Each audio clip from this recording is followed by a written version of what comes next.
Selamun Aleyküm ve Rahmetullahi ve Berekatuhu. Kardeşler, bir şey hatırladım size.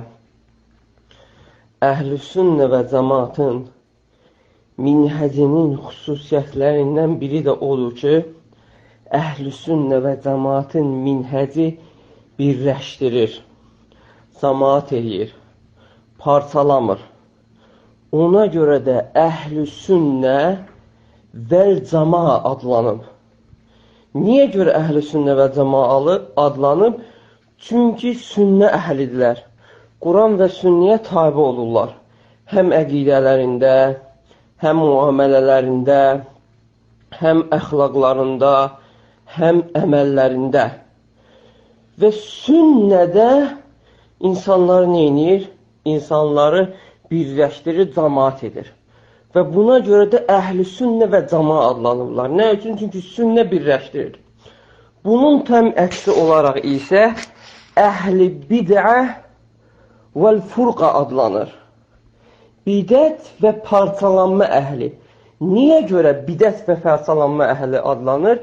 Çünki bidətin xüsusiyyətlərindəndir ki, bidət həmişə parçalayır.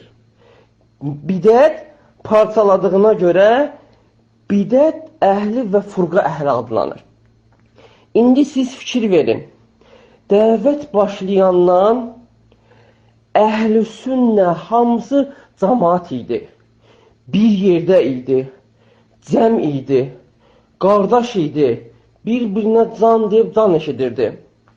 Elə ki, bidət, təkfir fikri gəldi, cəmaatı neynədi? Cəmaatı parçaladı. Birləşdirmədi. Bu nəyə dəlil oldu? Bu dəlildir ki, o təkfir fikri bidətdir. Nə üçün? Çünki birləşdirmədi axı.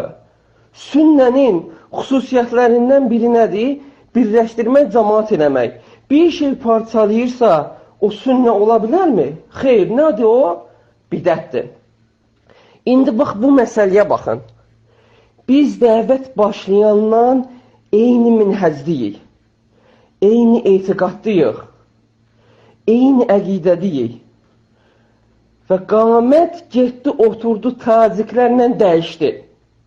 Biz dəyişmədik ya. Buna biz tələbələr bu barədə lənətləşə də bilərik ki, dəyişən biz olmadıq.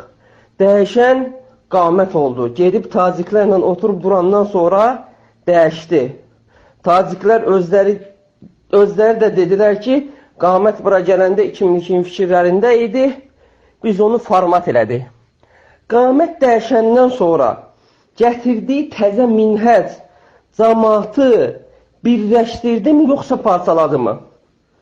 Əlbəttə ki, göz önündədir ki, qamət dəyişəndən sonra onun gətirdiyi təzə minhəc cəmaatı neynədi? Cəmaatı paramparça elədi. Heç təkfirçilərin parçalamadığı kimi cəmaatı parçaladı. Yəni təkfirçi minhəcindən də çox cəmaatı neynədi?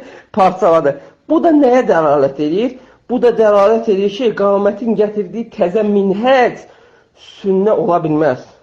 Qamətin gətirdiyi təzə həddazi minhəci bidətdən başqa heç bir şey deyil. Ona görə də qardaşlar, o minhəcdən və o minhəc əhlindən, o minhəci gətirənlərdən uzaq durun. Selamun Aleyküm ve Rahmetullahi ve Berekatuhu.